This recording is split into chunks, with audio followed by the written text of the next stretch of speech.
muchachos, empezamos un nuevo tema en lo que viene a ser el desarrollo de las probabilidades. En ello vamos a trabajar para reconocer cómo es que se hace este cálculo. En la parte anterior hemos trabajado ya lo que es el análisis combinatorio, ¿recuerdas? Ahora vamos a apoyarnos en eso porque hay muchos problemas que se desarrollan justamente para el cálculo de las probabilidades con el análisis combinatorio. A ver, ¿recuerdas que habíamos señalado el lanzamiento de un dado? Ya está. Ese era un evento que nosotros habíamos particularizado y que sabemos que se puede realizar de 6 maneras diferentes. Se puede obtener en el lanzamiento de un dado justamente los puntajes indicados, ¿no? Puede salir el 1, 2, 3, 4, 5 y 6. Correcto. Entonces, acá le indicamos. Repito, puede salir el puntaje 1, o el 2, o el 3, o el 4, o el 5, o el 6. Ya está. Pero nuestra idea va a ser reconocer quién tiene, digamos, mayor posibilidad de que ocurra. En este caso, se supone que el dado, por sus dimensiones y por su consistencia, todos tienen igual posibilidad de salir, de poder obtener ese puntaje en el lanzamiento de un dado. Por lo tanto, el valor asociado a cada uno de estos puntajes, repito, estos son los puntajes, le vamos a asociar un valor que me va a indicar la ocurrencia que puede aparecer ese puntaje en el lanzamiento de un dado. Ese valor va a ser un número comprendido entre 0 y 1. Se dirá que saldrá 0 cuando eso sea imposible de que pueda ocurrir. Y se dirá que sale 1 cuando es un evento que de todas maneras se va a realizar, que es seguro.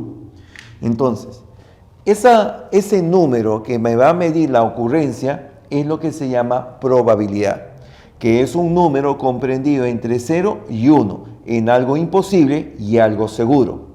Entonces, en este primer caso, la probabilidad que salga 1 en el lanzamiento de un dado deberá ser un valor tal que, compartido con 2, con 3, con 4, con 5 y 6, cada uno tenga una determinada probabilidad. Entonces, esta probabilidad la identifico como probabilidad de 1, esta otra probabilidad de 2 y así sucesivamente. Tendré las 6 probabilidades que corresponden a cada uno de los puntajes respectivos. Pero ¿sabes qué ocurre? Se supone que si este es un dado cuya consistencia, naturaleza y distribución es la misma para todos los puntajes, todos tienen la misma posibilidad de resultar. Eso quiere decir que tenemos las probabilidades distribuidas en forma equitativa. El primero, su probabilidad es la misma que la del segundo, del tercero, del cuarto, del quinto, del sexto. Es decir, que cuando tenemos un hecho, en este caso el lanzamiento de un dado, sus formas de obtener un puntaje se distribuyen equitativamente. Entonces, como es estos 6 posibles resultados, pues la suma de todas sus probabilidades debería de ser 1, porque 1 es lo máximo que se puede obtener de probabilidad. Entonces, si todos son iguales, tendría él más él más él más él más él más él 6 veces. 6 veces la probabilidad igualamos a 1. Por lo tanto, esa probabilidad resultaría ser 1/6. La probabilidad de obtener 1 vendría a ser de 1/6. Y así la probabilidad de obtener 2 también es 1/6, la probabilidad de obtener 3 también. Y así cada uno de los puntajes tiene la misma probabilidad porque se distribuye equitativamente. Entonces, cuando hablamos de la probabilidad, hablamos acerca de la ocurrencia que puede obtener ese hecho con respecto a este evento. Que salga 1 al lanzar un dado, su probabilidad es 1/6. Que salga 4 cuando lanzamos un dado, probabilidad es 1/6, etc. Entonces, vamos a trabajar con la definición clásica de probabilidad, es decir, cómo calculamos una probabilidad. La probabilidad la vamos a calcular tomando la división entre el número de casos favorables para que se produzca justamente este hecho con respecto al total de casos que tiene el evento. Por ejemplo, en nuestro ejemplo del dado, tenemos de que hay 6 casos en total que se pueden producir cuando se lanza un dado. Y para que salga 1, solamente hay un caso posible. Saldría 1 sobre 6, un sexto la probabilidad de que salga 1. Para que salga 4, solamente hay un caso en que sale 4. Su probabilidad es 1 sobre 6, porque el total de casos sigue siendo 6. Entonces, en eventos de mayor complejidad, vamos a utilizar esta fórmula, que es el número de casos favorables para que se produzca una condición entre el total de casos que cumplen el evento respectivo. Bien, y con ello te planteo lo siguiente ahora. Por ejemplo, si se tuviera en una caja 4 bolas numeradas, número 1, número 2, número 3 y número 4. Pregunto, ¿cuál sería la probabilidad de obtener un número par?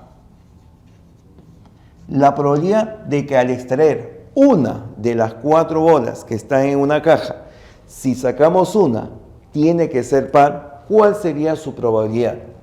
Pues bien, considero entonces el esquema que te he planteado para acá. El número de casos favorables, es decir, cuántas de esas son valores pares. Solamente tenemos el 2 y el 4 como valores pares, son 2 casos. Sobre el total de casos que puede producir el evento. Si extraemos una de las bolas, puede salir o la 1, o la 2, o la 3, o la 4. El total de casos sería 4. Y la probabilidad sería 2 sobre 4, es decir, un medio, o en decimal 0,5. La probabilidad de extraer una de las bolas cuya numeración sea par es de 0,5 o un medio. ¿Cuál es la probabilidad de extraer una de esas bolas cuyo puntaje sea mayor de 1? Si es mayor de 1, entonces veamos los casos favorables. ¿Cuáles son los puntajes mayores de 1? En este caso el 2, el 3 y el 4. Entonces tendremos 3 casos sobre un total de 4 porque hay 4 formas de extraer una de las 4 bolas. Entonces la probabilidad saldría 3/4 o en decimal 0,75. Bien, entonces ya estamos observando las probabilidades que podemos calcular con respecto a esta expresión. Pero podemos hacerlo un poquito más complejo. Por ejemplo, si tuviéramos ahora, por ejemplo, la letra A, B, C, D. Pregunto, ¿cuál sería la probabilidad de que al ordenar estas 4 letras nosotros mantengamos como primera la letra A? Repito, ¿cuál es la probabilidad de que al ordenar las 4 letras que ahí están, siempre A sea la primera? Bien, entonces utilizamos nuestro criterio. Número de casos favorables con respecto al total de casos de ese evento. Veamos, ¿de cuántas maneras podemos hacer el ordenamiento de que la letra A sea la primera? Si la letra A es la primera, solamente tendría que ordenar los 3 objetos que le acompañan.